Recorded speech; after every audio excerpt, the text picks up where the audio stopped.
Baik, Assalamualaikum warahmatullahi wabarakatuh. Kembali lagi bersama podcast dari Fakultas Hukum Universitas Airlangga, Surabaya. Nama saya Yudanto Ramadan dan hari ini saya diminta sebagai host di acara podcast tentang aspek pidana pada pengembangan perumahan ataupun rumah susun. Telah hadir bersama saya hari ini ada senior-senior saya dari Fakultas Hukum Universitas Airlangga. Saya memperkenalkan yang lebih senior dulu. Ada Bapak atau Abang Andi Pohan yang dalam hal ini mewakili DPD atau Dewan Pengurus Daerah Asosiasi Real Estate Indonesia Jawa Timur sebagai Wakil Ketua Advokasi Anggota. Perlindungan anggota, baik. Lalu satu lagi tamu saya yang sebenarnya adalah tuan rumah, merupakan dosen dan ahli pidana dari Fakultas Hukum Universitas Airlangga, Bapak Sapta Aprilianto, sarjana hukum, MH ya Pak ya? MH Pak. MH. Atau izin saya panggil Mas Sapta. Boleh. Mas Sapta dan Bang Andi saya panggil Bang ya Bang ya? Boleh, biar lebih rileks ya, biar lebih santai. santai. Oke, terima kasih atas kehadirannya pada hari ini. Dan kita membicarakan sesuatu permasalahan yang sebenarnya ini kalau kita mau jabarkan panjang sekali ya. Jadi aspek pidana pada pengembangan perumahan atau dalam hal ini landed house atau rumah susun. Ini sebenarnya kan sebelum kita membahas itu ya, kita kebetulan saya juga di properti, jadi ketika kita bicara tentang pengembangan properti ini kan panjang sekali ya. Minimal kalau kita bisa jabarkan ini ada 7 fase. Ada akuisisi lahan, ada perencanaan, ada perizinan, ada pemasaran dan pembangunan. Ini bisa ini ya. Bisa berganti, bisa Bolak-balik. penjualan dulu atau pemasaran dulu, baru konstruksi atau kebalikan. Lalu ada levering, handover, dan yang terakhir ada pengelolaan. Ini opsional, tapi sekarang sudah menjadi bagian ya. Nah, dari 7 ini kalau kita jabarkan semua ini bisa 3 hari 3 malam kita di sini nggak selesai-selesai. Jadi mungkin kita batasi pada pengembangan.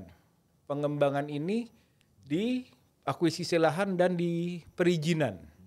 Ya, nah mungkin dari Bang Andi sebagai perwakilan dari DPD Rey Jatim bisa sedikit cerita permasalahan apa yang dihadapi oleh teman-teman pengembang saat ini yang bisa ditarik atau bisa menjadi ranah hukum pidana yang banyak sekali dihadapi sehingga mungkin membuat dunia properti agak ramai lah gitu. Silakan Bang Andi. Ya, terima kasih Dinda Yudanto yang terhormat. Karena beliau ini adalah adik kelas saya juga Siap, di Fakultas abangku. Hukum. Jadi kita juga sama-sama di developer. Memang fenomena sekarang ini bukan hanya sekarang ya, kira-kira 2-3 tahun ke belakang, teman-teman developer ini dari segala unsur asosiasinya itu banyak mengalami pemanggilan oleh aparat kepolisian. Oke. Dan ada juga beberapa dari aparat kejaksaan. Saya rasa pemanggilan itu sesuatu yang wajar-wajar saja karena pada prinsipnya di dalam pemanggilan itu kalau kita lihat surat pemanggilannya itu baru hanya sebatas klarifikasi saja.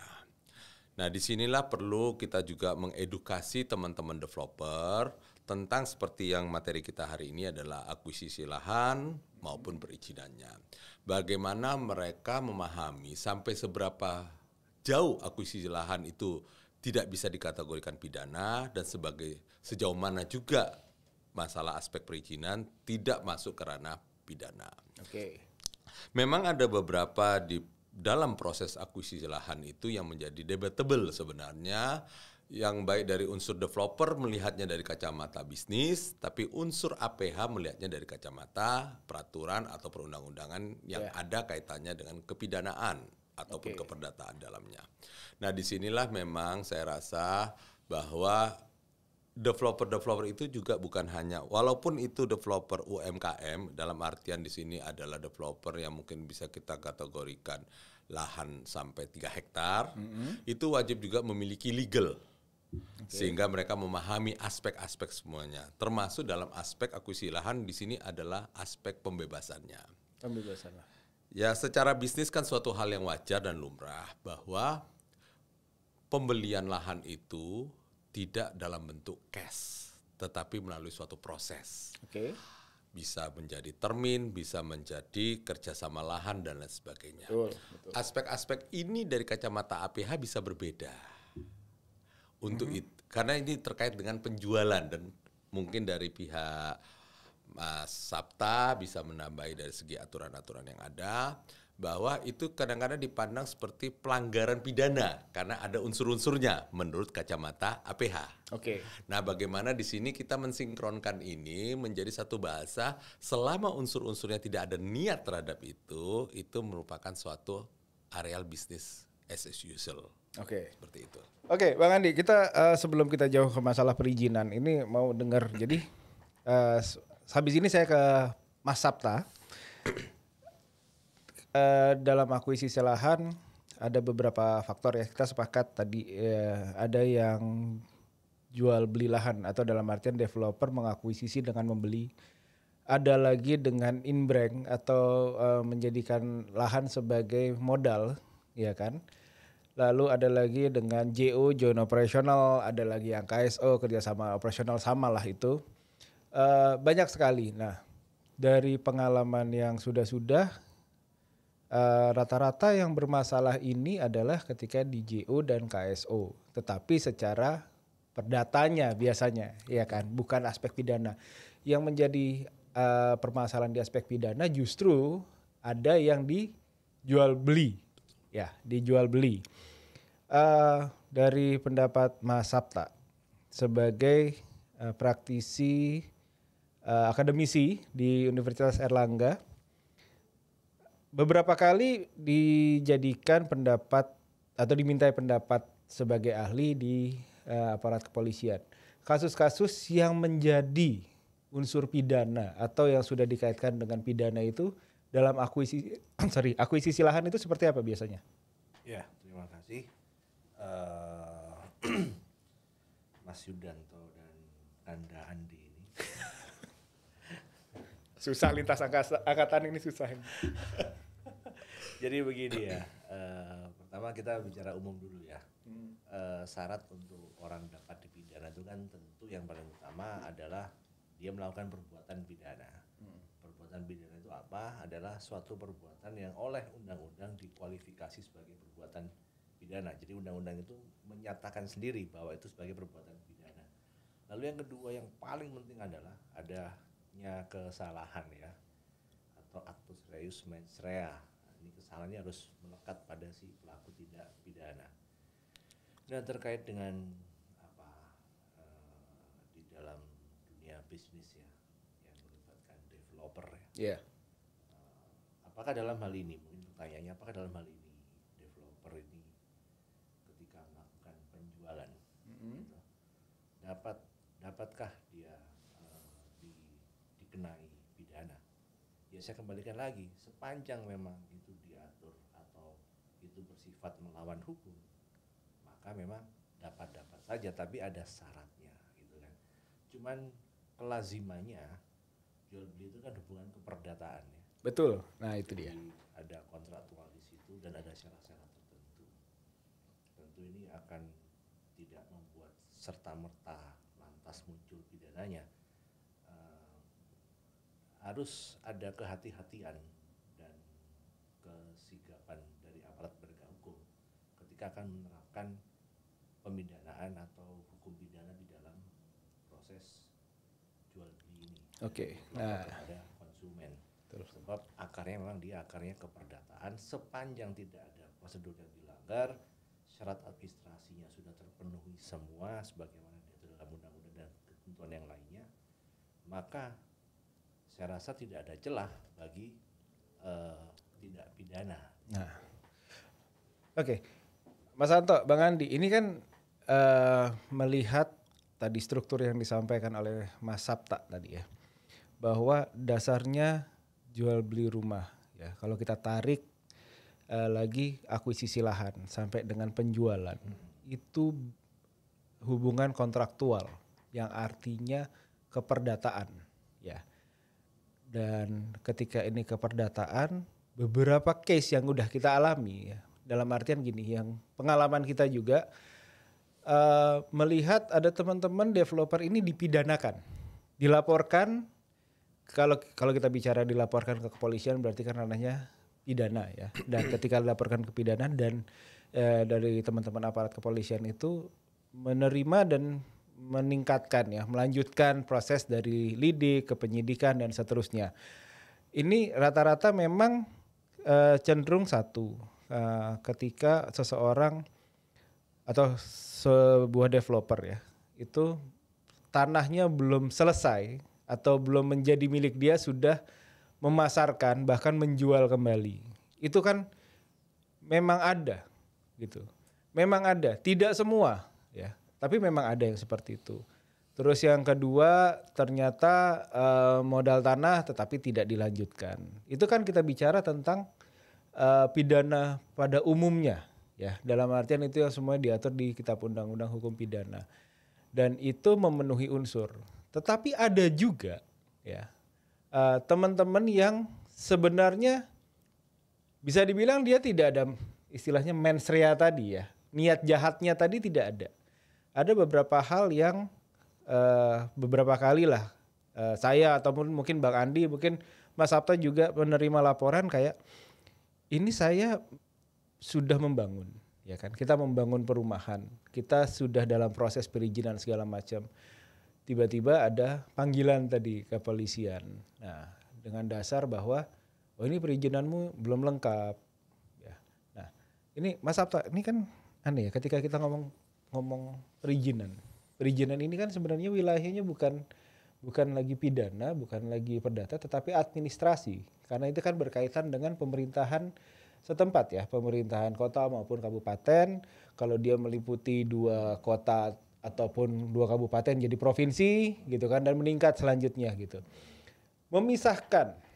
Memisahkan antara sesuatu yang disebut pidana ya atau perdata, atau di tengah-tengah ini ada yang namanya PMH ini, perbuatan melanggar hukum yang berdasarkan kontraktual atau hubungan perdata, tetapi ada perbuatan melanggar hukum atau ada unsur pidananya di situ. Pemisahannya itu gimana, Mas Sapta? Ya, gini ya. Kalau berangkat dari pengalaman ya, yang karena saya beberapa kali juga diminta keterangan sebagai ahli ya. Permasalahan di bidang jual beli yang terkait dengan perumahan atau apartemen, itu tentu semua berawal dari tidak terpenuhinya prestasi atau tidak dipenuhinya janji si developer kepada si konsumen atau nasabah. Yang sering kita alami itu you janji selesai pada tahun 2023, sementara ini sudah 2024, pembangunan tidak selesai. Nah, apakah dalam hal ini tidak bisa terlepas daripada itu nanti peristiwa ini sebagai pidana atau bukan, tapi kan tidak menghilangkan hak konsumen atau nasabah untuk membuat laporan. Iya. Sebab biar bagaimanapun namanya laporan kan adalah hak setiap warga negara termasuk konsumen tadi. Betul. Kan Sepakat. Undang-undang oleh KUHP pun mengatakan demikian, sehingga dan aparat penegak hukum pun, kepolisian dalam hal ini tidak boleh dia menolak suatu laporan. Semua pasti dia terima. Nah, berawal dari situ, lalu melaporlah dia. Apapun nanti dia sampaikan dalam laporan itu. Nah, di dalam proses ini penyelidik itu selalu melihat ke belakang.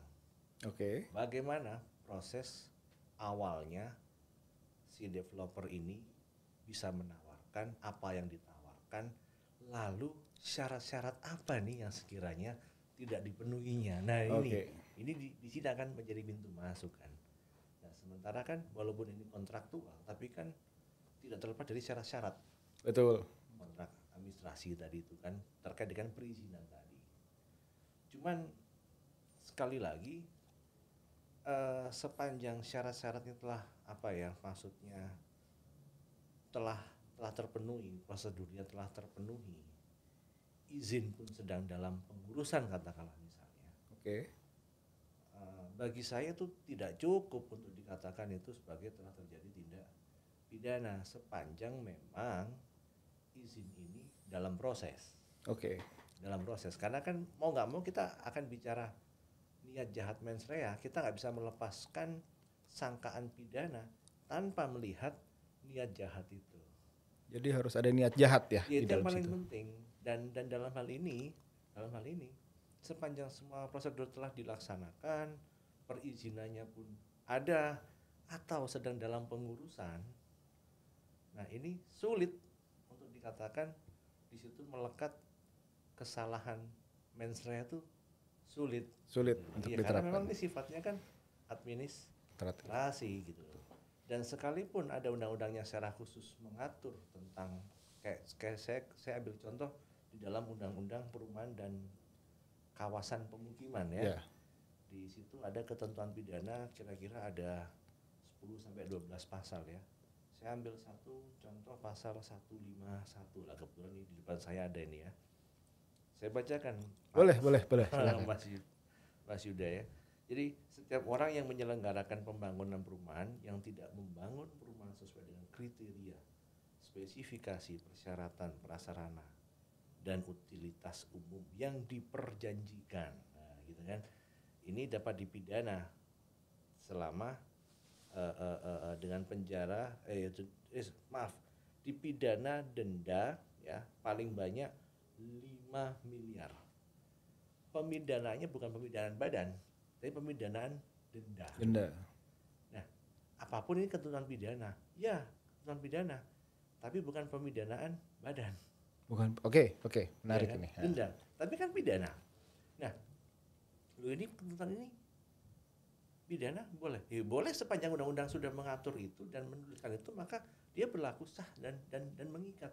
Cuma perlu diingat ketentuan pidana ya di luar KUHP ya, terutama di dalam Undang-Undang 1 tahun 2011 tentang perumahan dan kawasan pemukiman, itu sifatnya adalah ultimum remedium. Ultimum remedium, Ya, artinya pengenaan sanksi pidana itu adalah obat terakhir ketika sanksi-sanksi yang lain sudah tidak mampu menangani. oke. Sehingga dalam hal ini ada keharusan sebetulnya bagi penegak hukum untuk menerapkan pasal 151 ini di dalam Undang-Undang 1 2011 ini secara hati-hati. Jadi tidak serta-merta. Nah ini, jadi nggak serta-merta, kamu ingkar janji ya, kamu tidak selesaikan apa yang kamu janjikan, kita usut ini. Tuh, boleh usut berdasarkan laporan, memang harus, silahkan. Tapi untuk penerapan nantinya, untuk ke tahap penyidikan, hati-hati. Ini sifatnya ultimum remedium loh ya. Oke. Gitu. Mau enggak mau harus bicara niat jahatnya si developer ini yang diwakili oleh direktur misalkan. Nah, tapi kalau itu sudah dipenuhi, ya sudah. Dalam artian penuhi itu begini, ketika tadi kan ini kita bicara pasal 151 ini kan panjang nih ya. Ya. Ada tidak sesuai spesifikasi. Kalau saya tidak salah itu koma, sarana, prasarana. Yes. Nah, satu. Nah, apakah itu bersifat kumulatif, alternatif atau alternatif kumulatif nih? Nah, karena kalau dulu kita kuliah itu diajarin dan itu kumulatif atau itu alternatif dan garis miring atau itu adalah kumulatif alternatif, ya kan? Nah, ini apakah salah satu sudah memenuhi unsur atau seharus keseluruhan dari pasal itu yang tidak terpenuhi, Pak? Iya, karena kita harus melakukan secara hati-hati ya, maka pasal ini dimaknai secara kumulatif. Secara kumulatif. Jadi harus semuanya tidak terpenuhi. Oke. Gitu. Dan ini eh, Mas Sabta ini terbuka untuk berdiskusi lagi ya. Karena ini kan maksud saya gini. Oh iya. Ini kan pasti akan menjadi sebuah perdebatan ya Bang Andi ya. Betul. Nah, dari sisi developer juga ini agak dapat angin segar nih. Wah ini saya udah memenuhi inilah gitu. Tapi sebenarnya sih, Mas Sabta saya beralih ke Bang Andi dulu ya. Bang Andi, seberapa sulit sih sebuah developer ya untuk memenuhi itu semua sebenarnya? Dalam artian ini kan ketika kita balik ke fase-fase pembangunan tadi ya, fase pengembangan perumahan, itu ada akuisisi lahan, ada perencanaan. Tentunya semua ini kan sudah masuk ke dalam perencanaan, apalagi buat teman-teman developer yang bisa dikatakan bukan proyek pertama, proyek kedua lah, udah kesekian kali.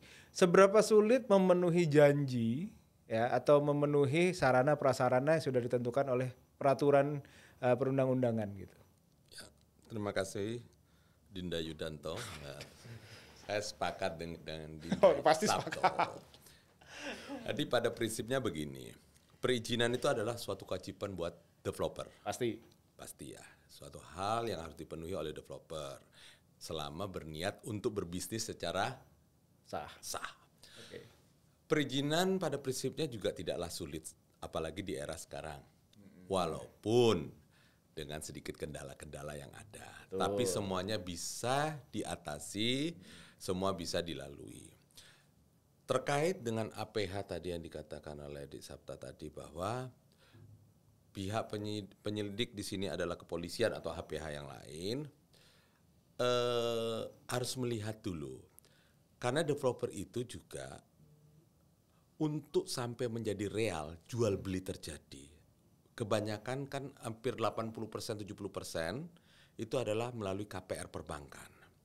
KPR perbankan sekarang ini perizinan itu harus lengkap. Yeah. Mulai dari status tanah, site plan atau block plan, PBG, partek dan lain sebagainya, sampai listrik dan air. Oke.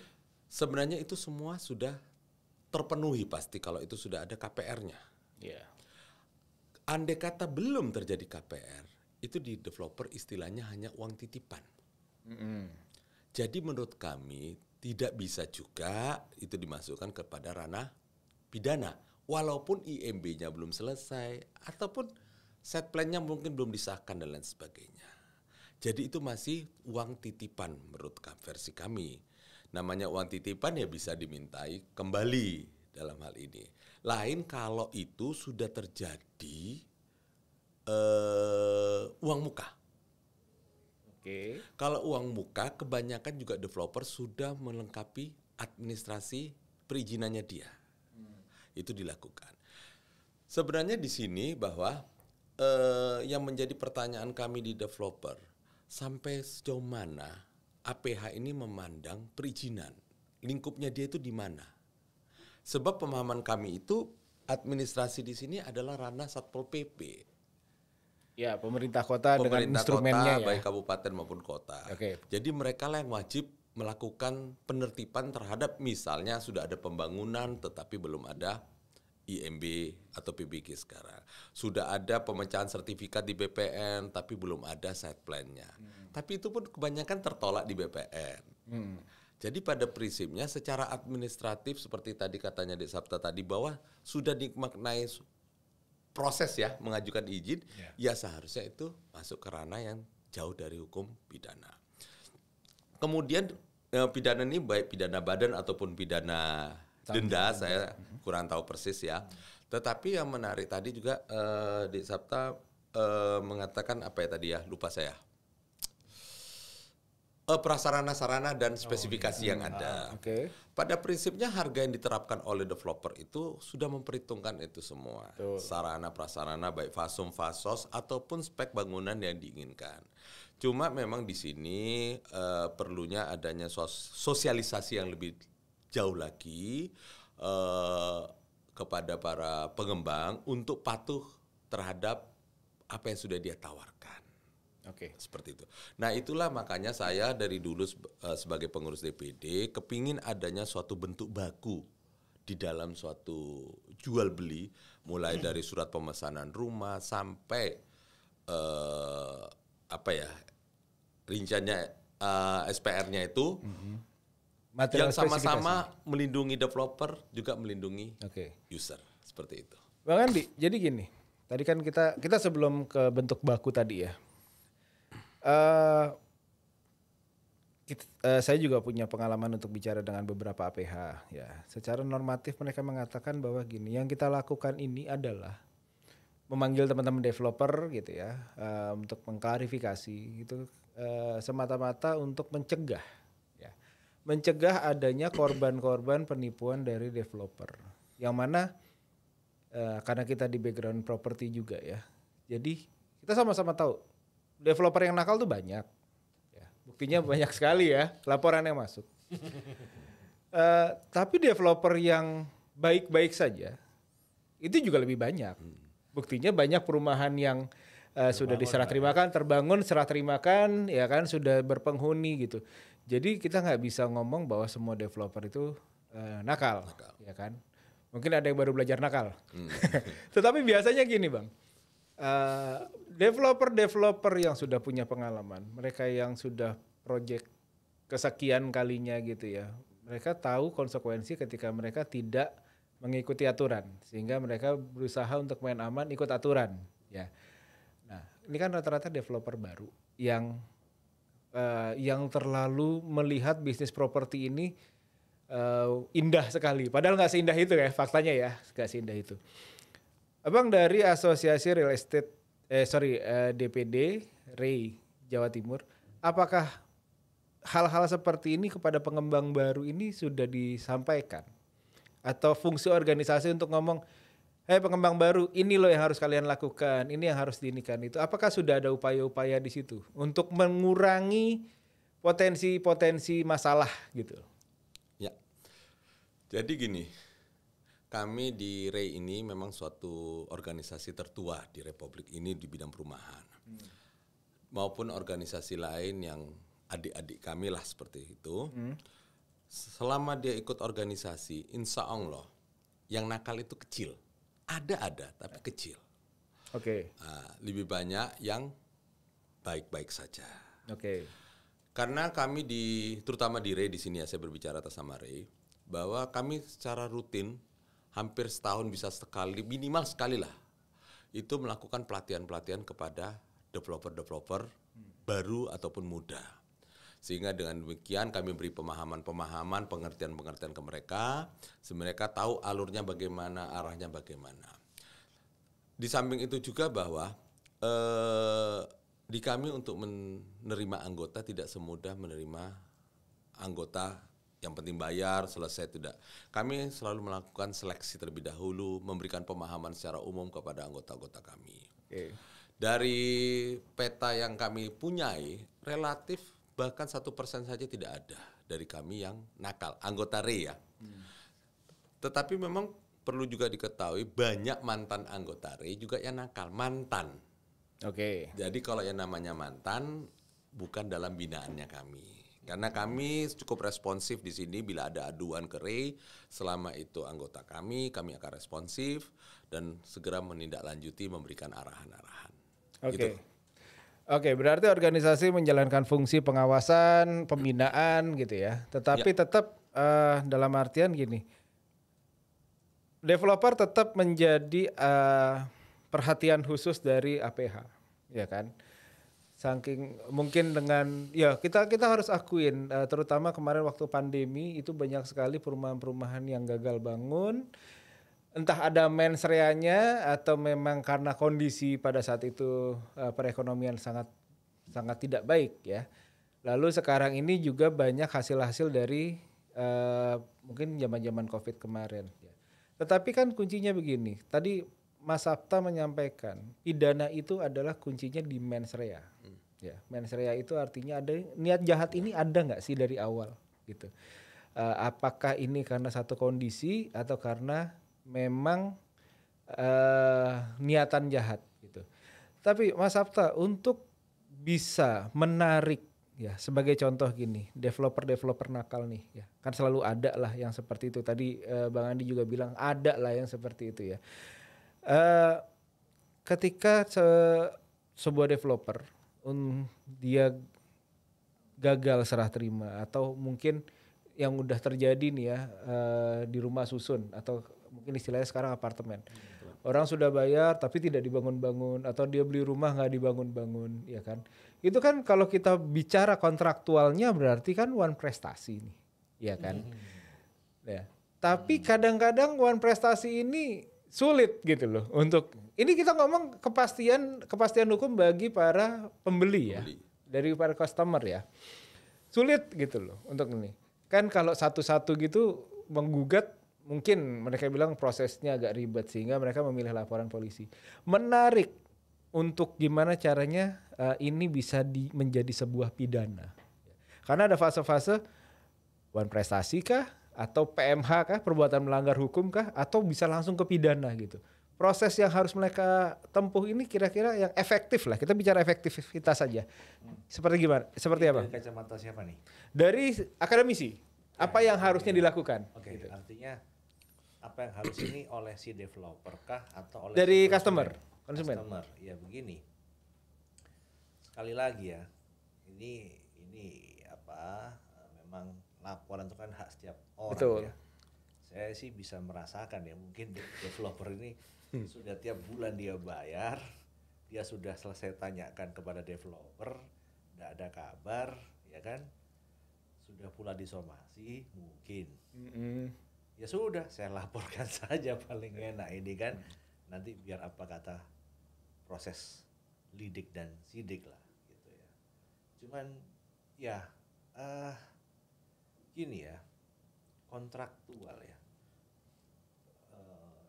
Mohon maaf ya, pembeli ini kan juga harus smart ya. Jadi Anda harus pintar juga ketika menjadi seorang pembeli. Ya Anda harus pintar emang, karena Anda punya uang itu kan membuktikan kalau Anda tuh pintar gitu ya. Gini. Karena dia juga punya kapasitas sebagai pembeli, ya toh. Lalu dia ada penawaran. Nggak mungkin juga dong ada penawaran lantas kita serta-merta langsung ambil, tidak. Pasti dia juga sudah memprofiling siapa yang menawarkan, dia juga sudah bisa memilih developer yang seperti apa gitu kan. Lalu dia mau membuat sebuah perikatan dalam suatu kontrak. Di dalam perikatan kontrak itu kan dibuat secara sadar, tahu sama tahu. Betul. Ya? Tahu kapasitas masing-masing. Saya tahu Anda sebagai developer, demikian developer pun juga tahu kapasitasnya si pembeli. Kita membuat suatu kontrak. Nah, dalam kesepakatan tahu sama tahu, termasuk tahu nanti apa konsekuensi resikonya. Oke. Termasuk resiko jika nanti ada one prestasi atau mungkin ada hal-hal lain kita tidak bisa tahu nih, gitu kan. Yang mau saya katakan adalah begini, penipuan itu kan hal atau syarat dasar penipuan itu kan satu tahu, satu tidak tahu. Oke. Karena tidak tahu dia ditipu. Tapi kalau tahu sama tahu, lah dalam kontrak ini kan tahu sama tahu sudah. Make sense. Ya, Sulit betul. sebetulnya untuk apa ya? Untuk kita melaporkan atau mengupayakan hukum pidana itu dalam sebuah keadaan seperti itu sulit. Tapi bukan berarti terus tidak ada pemidanaan bagi developer yang memang nakal. Nah, saya sering sampaikan itu. Anda ini maksudnya dalam arti penyidik harus melihat kapasitas dan kualitas si developer. Bagaimana riwayat ke belakangnya dia, sudah berapa banyak yang dia bangun, ya kan? Dan dengan dia menjanjikan seperti itu, dia punya kualitas enggak? Dia punya kapasitas enggak untuk mewujudkan apa yang dia janjikan seharusnya dalam keadaan normal. Oke. Oh, dia bisa. Ya sudah. Ini karena keadaan tidak normal, akhirnya seperti itu. Oke. Izin misalnya. Tapi ternyata setelah kita lakukan penyelidikan, ternyata izinnya ada yang kurang. Misalnya, iya, itu kan administrasi sebetulnya. Dan undang-undang kebetulan tidak ada yang mengkualifikasi itu sebagai tindak pidana. Betul. Tidak bisa juga Anda katakan itu sebagai penipuan 378 karena apa? Dia punya kapasitas loh.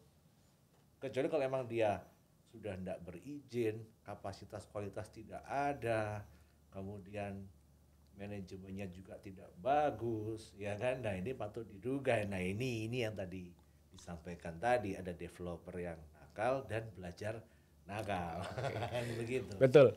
Cuman kan kita bicara gini, kita bicara fakta. Beberapa tahun terakhir ini kan banyak teman-teman yang diklarifikasi oleh APH ya, karena sudah ada bangunan, tetapi kok belum ada izin, gitu ya. Saya sempat ditanya itu, saya jawab bagus daripada ada izin, dibeli orang tapi nggak dibangun-bangun gitu kan. Ada tanahnya benar punya developer, terus sudah ada izinnya lengkap tapi nggak dibangun-bangun gitu. Itu kan lebih sulit lagi. Nah kalau kayak gini-gini kan sebenarnya dibilang penipuan 378, tapi tanah punya dia, ya kan? Izinnya ada, ya kan? Akhirnya kita tariknya ke perdata mau nggak mau, one prestasi, ya kan? Nah ketika kita melakukan prestasi ini kan, kalaupun sampai gugatan pengadilan kan waktunya panjang sekali. Itu kan yang kadang-kadang bikin laporan-laporan bahwa kalau saya cuma mau bilang gini, sulit sekali ya di dalam hubungan kontraktual antara customer dengan developer ini untuk menarik ke pidana. Itu mungkin kenapa di Undang-Undang 1 2011 ya terkait perumahan dan kawasan pemukiman ini didetailkan gitu. Tadi pasal yang disebutkan sama Mas Sabta tadi adalah pasal itu tadi ya, pasal yang barang siapa 151 ya. 51 ayat 1 ya gitu. Ini kan sebenarnya untuk memastikan bahwa kamu punya ranah pidana loh, developer. Hey developer, ini ada ranah pidananya loh. Ya, jangan sampai kamu itu mempertahankan di perdata terus, sementara kamu sendiri ingkar janji nih. Ya kan? Kalau saya melihatnya dari sisi itu, meskipun tadi ketika ini diterapkan oleh baik aparat penegak hukum baik dari tingkat kepolisian maupun nanti kejaksaan, penerapannya harus melalui fase atau penerapannya dengan apa? Mas Sabta tadi? Laporan tadi itu ya. Penerapan pasal 151 itu secara ultimate remedium, yang artinya ini adalah penerapan pidana ini langkah terakhir gitu kan. Yeah. Langkah terakhir kalau perdatanya sudah nggak bisa nih ya kan. Terus udah disomasi bolak-balik gugat perdata dan segala macam, lalu nggak bisa, ada langkah ini. Tapi ya jangan serta-merta ini digunakan untuk pasal sapu jagat lah ya, gitu loh. Mungkin juga begini ya, pesan juga ya bagi teman-teman developer ya, jika ada somasi jawab saja somasinya itu. Kalau saya sepakat, saya secara sejujurnya sepakat. Jadi jawab saja somasinya dulu. Ya. Gitu. Karena gini, developer itu disomasi ya, Bang Andi ya. Developer itu disomasi sering, ya kan. Ya. Tapi kalau selama dia on the track harusnya ya dijawab aja gitu. Gimana? Ya, saya sepakat itu. Jadi teman-teman developer ini mungkin karena kurang melek hukum. Ya. Jadi menerima dari misalnya Yudanto Law Firm, amplopnya ada timbangannya. Nah, itu sudah ketakutan terlebih dahulu. Ada amplop coklat dengan stempel telur gitu kan. Nah, sudah ketakutan terlebih dahulu. Dibaca saja, kan itu hak daripada para aparat APH untuk memanggil. Dan dari judulnya sendiri mereka pasti hanya menulis klarifikasi. Bukan sebagai apa-apa. Jadi selama kita itu on the track, jangan khawatir. Andai kata tidak on the track pun, menurut saya tidak usah khawatir. Selama ya, pertama, lahannya bukan dari hasil kejahatan. Betul. Hasil kejahatan misalnya seperti ini. Dia masih membeli lahan itu masih termin ya. Tapi ada suatu niatan di dalamnya, setelah sekian lama terminnya nggak dibayar-bayar. Nah, sudah dilakukan penjualan dan lain sebagainya. Tapi kalau semuanya on the track, pihak dari pemilik lahan yang dia bayar nyicil tadi tidak melakukan suatu aduan, ya aman-aman aja. Jadi tidak perlu khawatir. Yang kedua, seperti katanya di Sabta tadi bahwa andai kata ketahuan lah izinnya ada yang kurang, ya segera diurus saja. Kalau ditanya para APH bagaimana izin ini kok belum ada? Siap Pak, segera kami laksanakan, kami segera urus. Dan itu masuk ranah administratif menurut saya. Administratif. Betul, belum masuk ke arah pidananya. Andai kata kita berpikiran jelek pun, pidananya kan pidana denda. Iya. Jadi jangan khawatir badannya kena. Badannya aman-aman aja dia. 5M-nya enggak. 5M-nya enggak. Itu keuntungan bro. Nah, itu bangun rumah 1 hektar aja belum tentu dapat loh itu. Tapi kan belum sampai ke situ lah aja. Ya, jangan kan. berpikiran yang kita terlalu jauh ke depan yang masih belum tahu lah kita ya ibaratnya seperti itu. Jadi menurut saya di sini memang perlunya kedewasaan dari teman-teman. Jangan juga antipati terhadap APH menurut saya. Karena APH itu seperti katanya di Sabta tadi bahwa menjalankan amanah kan mereka itu. Betul. Mereka menjalankan amanah undang-undang, ya kita sebagai warga negara yang baik ya kita temui lah. Kita soani, kita jelaskan apa adanya. Andai kata ada kesalahan di kita ya kita mohon bimbingannya kan seperti itu aja. Ya, Siap. Saya tambahkan lagi Kanda. Siap. Ya, ini begini Mas Yudanto. Siap. Di dalam Undang-Undang 2011 ya, ini kan khusus spesifik mengenai Rumah susun ya ini. susun Oke. ya. Di dalam pasal 109 itu kan ada disebutkan ya, setiap pelaku pembangunan rumah susun komersil yang mengingkari kewajibannya untuk menyediakan rumah susun umum sekurang-kurangnya 20%. 20%. Nah, dalam arti, nah ini kan merujuk pada pasal 97 Undang-Undang 2011. Di pasal 97 itu pada intinya developer boleh menawarkan jika sudah wujud 20% dari pembangunan. Yes. Nah, di dalam pasal 109 itu ketentuan pidananya. Oke. Kalau dia belum wujud 20%, dia tidak boleh dia tawarkan. Ini sanksi pidananya selain denda, ada pidana badan ini lah ini. Nah, oke. Ini yang mungkin teman-teman developer wajib tahu ya, karena memang apapun ini kan melekat ya. Ini kan melekat pada teman-teman developer. Oke. Jadi mungkin kita ini kan mencari yang terbaik ya. Jadi ini harus hati-hati. Jadi harus dipenuhi Bang. Tapi sebenarnya gini, ini kalau kita bicara secara normatif iya, ya. Tapi kalau boleh ditanya, karena spesialisasi saya kan apartemen nih, ya. Kalau mau ditanya sama teman-teman, mau nunggu bangun dulu 20% atau memasarkan dulu, ya. Kebanyakan akan memilih memasarkan dulu. Ini kita ngomong secara realnya ya. Kenapa? Yeah. Kalau pasar nggak bagus, lebih baik batal proyeknya. Karena kalau udah 20% terus batal, itu kerugian. Anggap aja nilai konstruksinya 400-500 M lah, ya kan? 20%-nya kerasa gitu loh. Jadi memang sebenarnya gini, benar undang-undang kalau memang dirasa undang-undang yang salah ya harus dirubah undang-undangnya. Nggak boleh undang-undangnya A pelaksanaan B. Kita sepakati itu dulu, oke? Tapi sebenarnya kalau kita ngelihat ya teman-teman di perencanaan inilah, itu kenapa saya bilang selain akuisisi lahan juga perencanaan ini harus matang, ya kan? Yakin nggak dengan market gitu. Kalau kita lihat sekarang market apartemen khusus di kota Surabaya ya, sekarang mungkin lagi lesu ya, yang ada terserapnya tidak maksimal. Terus tiba-tiba ada orang lagi bilang, ya udah saya bangun 20% setelah perizinan yang notabene lumayan, ya kan? Lalu dia harus ngurus, dia bilang saya 20% konstruksi, terus setelah ini ditawarkan dari 1.000 unit laku 5. Market nggak bagus ya. Market nggak bagus, ini akan kerasa. Cuman memang balik lagi, ya saya sepakat. Pidana itu adalah langkah terakhir. Ya, tapi bukan berarti nggak ada di pengembangan perumahan ataupun rumah susun. Yes. Ini bukan berarti nggak ada pidana, ada. Ya. Dan kenapa ada sanksi pidana ini memang ya karena untuk memberikan kepastian hukum kepada pembeli, ya kan. Kita pernah ngalami ya Bang Andi ya, ada satu developer dengan embel-embel lah ya. Korbannya 3.000 orang, ya. 3.000 orang karena saya lagi itu dimasukkan ke dalam tim investigasinya, korbannya 3.000 orang ya, dan dari 3.000 orang itu rata-rata orang-orang dengan mungkin pendapatan sebulan itu sangat minim, tapi mereka pengen banget punya rumah ya, sampai ada yang cerita, Pak saya ini sehari makan cuman sekali, supaya saya menghemat supaya bisa beli rumah, bisa nabung. Apartemen berapa lantai itu? Oh itu bukan apartemen, ini yang rumah. Rumah. Yang perumahan. Kalau yang apartemen Mungkin segmentasinya beda. Ada juga yang ini. Tapi ini rumah dengan ada embel-embelnya lah gitu.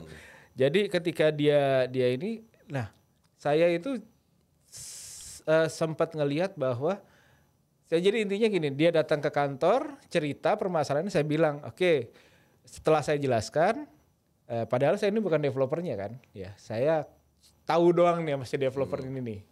Terus akhirnya dia bilang gini, Pak tolong dong saya teman-teman saya dijelaskan kayak gini juga gitu. Ketika saya bilang teman-teman paling 4-5 orang ya gitu. Jadi saya datang ke pertemuan 200 orang korbannya, kumpul semua ya. Terus saya ditanya masalah kasus tersebut. Ya udah saya jawab apa adanya. Lalu pertanyaan mereka begini, Pak uang kami gimana? Saya bilang pengalaman yang sudah-sudah, uangnya akan ada berapapun sisanya akan disita negara. Karena kalau dikembalikan juga nilainya tidak signifikan. Ya, tidak signifikan, tidak kembali, mungkin akan diambil negara. Di situ saya cuma melihat bahwa ini orang-orang yang benar-benar pengen banget punya rumah, ya. Mereka sudah berjuang tapi jadi korban gitu. Dan ini hantaman juga buat teman-teman developer. Satu bermasalah, yang lain kena imbas. Ya dong.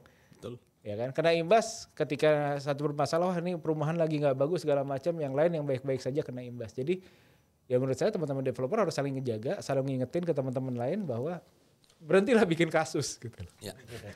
Iya Bang. Saya sepakat itu. Jadi begini, kebanyakan problematika kan tadi ada izin tapi ada rumah tapi tidak ada izin. Ada izin rumah tidak ada. Nah, untuk kategori ada izin rumah tidak ada, itu lebih banyak dialami oleh perumahan, usernya melakukan pembayaran in-house. Betul. In-house ini bisa in-house konvensional, bisa in-house syariah, ataupun embel-embel keagamaan lainnya. Ya. Seperti katanya di Sabta tadi ya di Yodanto bahwa sebenarnya pembeli maupun penjual, user maupun developer itu harus smart, sama-sama smartnya. Kalau dia in-house, dia harus yakin dulu bagaimana kredibilitas dari developer ini. Tanpa ada referensi kredibilitas, jangan lakukan in-house. Betul. Karena risikonya tinggi. Karena in-house kebanyakan dibangun setelah lunas. Betul. Lain kalau itu misalnya ini komersial, kita bicara komersial,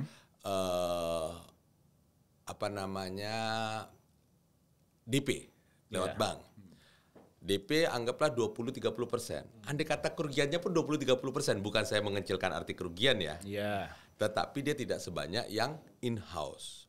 Karena kebanyakan kalau via bank itu semuanya sudah ada semua, bisa di cross check ke banknya. Betul. Jadi lebih aman. Bukannya saya juga penganjur KPR, bukan. Saya tidak dapat pesan sponsor dari sebuah bank ya. Iya paham. Jadi itu alat pengaman ini yang harus dipikirkan oleh user. Salah satu filter lah ya. Salah satu filter. Nah, mungkin kalau andai kata bingung dengan ini developernya kualitasnya bagaimana dan lain sebagainya, Ray siap menjawab pertanyaan dari para user. Kalau mau berkenan ke sekretariatan kami, tanya aja kredibilitas developer ini. Kami akan terbuka menjawab apa adanya. Kalau itu merupakan anggota Ray ya. Ya, karena di sini satu developer cacat bisa merusak susu sebelanganya. Ini yang kami tidak mau. Iya, karena sudah pengalaman dari apartemen ya. Ya, seperti salah satu rekan kita ini dulu hampir menjadi korban. Nah, Untung nanya maaf, dulu. saya cerita sedikit tentang apartemen. Dasar undang-undang itu 20% menurut sepengetahuan saya itu adalah pada pondasi sebenarnya. Iya. Pada pondasi diharapkan kalau udah ada pondasi dia bergerak ke atas. Nah, di sini sebenarnya pemerintah dalam hal ini mungkin kebetulan sudah ada kementeriannya, Kementerian Perumahan dan Permukiman itu PKP ya. Iya, PKP sekarang. Yang menterinya Pak Ara itu tadi perlu dipikirkan sebuah lembaga, bukan lembaga tapera ya, lembaga yang menampung dana-dana pihak ketiga dalam hal ini user. Jadi tidak langsung juga diterima oleh developer. Sehingga kalau pondasi aja baru selesai, ini sudah dilakukan penyicilan dan batal bangun, itu terjamin keamanannya untuk dikembalikan. Oke, paham. Itu banyak di negara-negara maju seperti itu. Paham. Kan nggak mungkin tuh tidur di atas pondasi kan kita.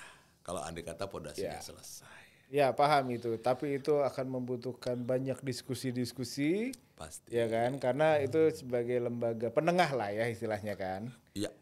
Lembaga Saya di penengah. sini siap untuk menjembatani pemerintah di situ. Oke, Bang. Make sense. Tapi itu butuh diskusi-diskusi lagi. Oke. Gitu.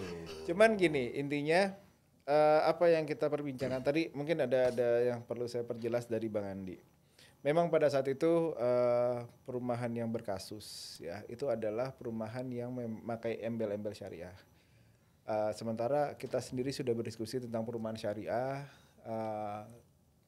Perumahan itu tidak layak ya. Jadi hanya menggunakan gimmick ya.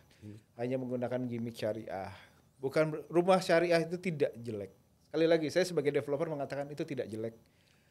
Kapan-kapan mungkin dari Fakultas Hukum Universitas Airlangga bisa mengundang ada salah satu dosen di Hukum Ekonomi Syariah Universitas Airlangga, Pak Nafik juga ahli. Saya sering diskusi dengan beliau terkait dengan perumahan syariah. Jadi banyak sekali syarat-syarat yang harus dipenuhi dan yang dilakukan oleh dia itu tidak ya. Yang kasus itu developer tidak memenuhi syarat-syarat tersebut. Hanya memberikan angin segar bahwa dengan syariah begini, tapi itu tidak masuk, gitu kan. Jadi bukan berarti kita mengatakan perumahan syariah jelek, tetapi yang ada kemarin itu hanya menggunakan embel-embel syariah untuk mencari customer yang pada akhirnya tertipu. Jadi menurut saya kalau memang kita mau melegitimasikan perumahan syariah, legitimasikan sekalian dengan undang-undangnya supaya jelas gitu loh. Ya kan, siapa yang bisa menggunakan kata syariah pada perumahan? Seperti bank syariah kan contohnya ya.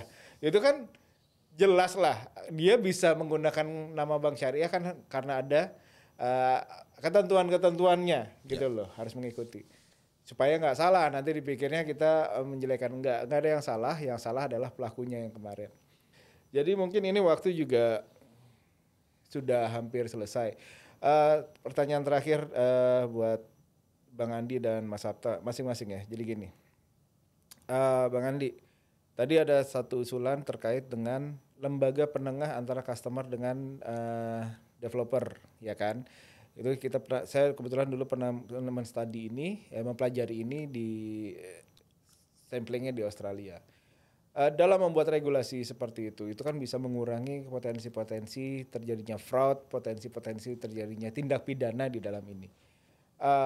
Menurut Bang Andi, kalau pemerintah dalam hal ini sebagai inisiator ya yang menggunakan itu, berapa kemungkinan atau seberapa besar kemungkinan bahwa resiko-resiko fraud dalam properti ini akan berkurang gitu loh. Menurut estimasi kasar aja lah. Lalu kira-kira kapan kita bisa ini? Karena kan dari dulu kita punya wacana banyak nih, tapi kan nggak pernah dilaksana. Kalau misalnya dimulai dari tahun 2025 itu ada yang seperti itu, kira-kira potensi ke depannya akan seperti apa, Bang? Potensinya cukup bagus ya, karena perlindungan konsumen user di sini akan semakin kuat. Satu sisi. Yang kedua, dari sisi developer sendiri juga akan sangat diuntungkan. Paling tidak dia tahu potensi pasarnya dia. Oke. Sehingga dia pun tidak ada beban kalau terjadi pembatalan proyeknya. Oke. Misalnya kayak apartemen tadi kan butuh biaya besar. Boleh perencanaan pakai konsultan. Konsultan kan juga bukan malaikat yang tahu segalanya. Hanya sekedar forecasting dari data-data. Data itu salah membaca, hasilnya pasti salah. Oke.